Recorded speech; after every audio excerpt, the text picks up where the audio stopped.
Welcome back to John's Films. Today we've got something special. A new box from Adorama. That makes me happy because this is my new Blackmagic Pocket Cinema 4K. Now, why am I so excited about this? I have a GH5. What's so magical about this Pocket Cinema 4K? Well, as many of you have seen in other places online, here it is. Woohoo! The Pocket Cinema 4K shoots B-RAW, which is Blackmagic's version of RAW. And that opens up some new possibilities for us in Davinci Resolve. So now I'm able to change the ISO after I've shot the footage, able to have greater latitude in coloring, and have a better sensor, up to 12-bit color now.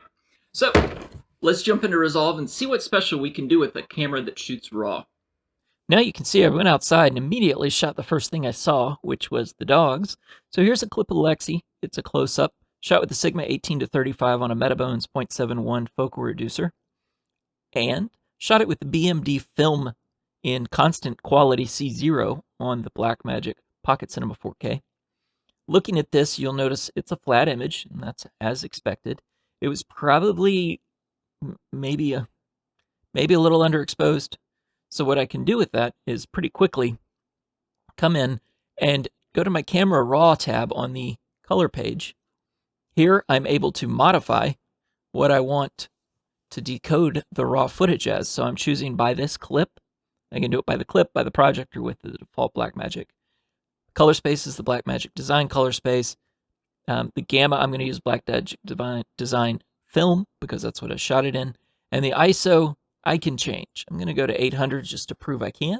There we go. And now I've modified the ISO. Can also change the temperature of the color temperature. I can change the contrast, the midpoint, which is kind of the same as the pivot there.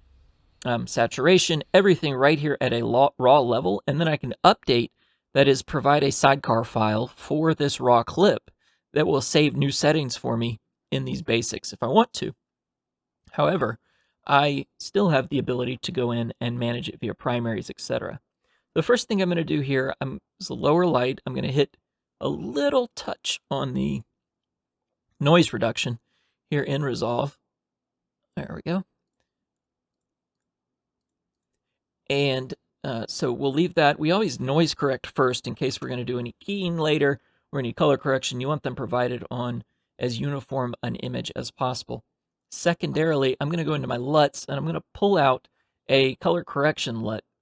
This one that I'm going to use is a Blackmagic Design Blackmagic 4K film to Rec 709 look. Really what that did was balance the image a bit and pop up the saturation a touch. After that, I'm going to put in some color corrections. And these corrections, I'm really going to use the primaries. I'm going to pull apart this image just a little bit. So I pull down here, pull back up here. This is adding more contrast and more depth. I want to get the blacks down closer towards an actual black because I want to be able to show off her coat against the gray whiskers on her muzzle. She's got a little bit of age showing in her. She's probably 7 or 8 now. We don't really know. We adopted her as a foster at 5 or 6, maybe. Tough to tell. All right, let's see that face, Lexi. There we go. All right. So I probably want a little more contrast even after that. I'm going to pull the mids back up a touch. You'll notice it's dragging already, and that's because I've got the noise reduction on it pretty hard. If I were to turn this node off, which you can do as you're editing, that's Control D, it disables that node for now. And all of a sudden, you're going to see much more responsive jumping around with my colors, and you'll see a much better responsiveness as I'm working in the image. Now what I'll do, let's see, like that. I'm going to give her a look now. And the look I'm going to use is under these Antos LUTs.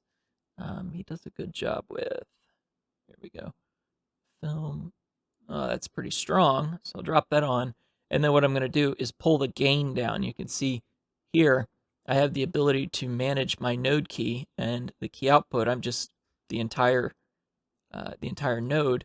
Pull that down a touch. We're going to go all the way down into like the 3s there. Now let's see what that did. It pulled it down. So I'll give it one more node that's going to do a little LUT correction just to pull it up an edge, because it expected me to start at a higher point than I did. Now we can play through that, which gives us a meaningful look and moves off into the orange and teal sunset. That's a fun one. Now let's look at the next clip that I've got set up for us. This is a 60 frames per second clip you can see here on the metadata page. And I've already slowed this down per one of my previous videos, so change clip speed. I put 39 because 23976, it appeared to be cleaner when it was running. And if I go into this clip, you'll see I've done similar work here with my project settings, decode the clip. This one I had to pull all the way up to 1000. The sun had gone down a little bit more. And what I'm going to do, here's the BMD film basics. I'm going to actually take the grade off of Lexi's single spot there. I'm going to right click on it while I've got my clip that I want to color highlighted, and I'm going down to apply grade. Boom. There we go. It just brought the entire grade across. Now what I see here immediately, the highs are probably pretty good. It's okay that they clip right up there. I want to pull this midpoint up a touch, so no problem. I've got this color correction grade right here at the end for the final look. So I'll pull up on that a space, but I want the darks back down, up and down, back and forth. If I need to pull that apart anymore. There we go. And you'll notice on the right, what this is telling me is there's an even amount of red and green in the image. The blues are really falling behind. That doesn't matter as much to me because I know that this is all green with a lot of reds that have been applied with the orange grade. It's probably not popping the way I want it to. A little more contrast maybe. Give it an edge of saturation. No, probably not. Looks like that orange comes through way too hard. So I could balance this entire image just ever so slightly back towards the blues if I wanted. And that might make sense even with the orange and teal grade. Just because so much of this is in a dark space, you would expect to see that a little bluer than you would the brighter spots here that have the orange applied to them. Either way, it looks pretty cute with them running back. Bo is really proud running with his floppy ears, bringing back the ball in slow-mo. All right, well, if you like this, please do me a favor, hit the thumbs up button. If not, feel free to pop a thumbs down. Let me know why, though. I like to try and improve with each video that I make. Otherwise, tell your friends, and thanks for watching. Have a great day.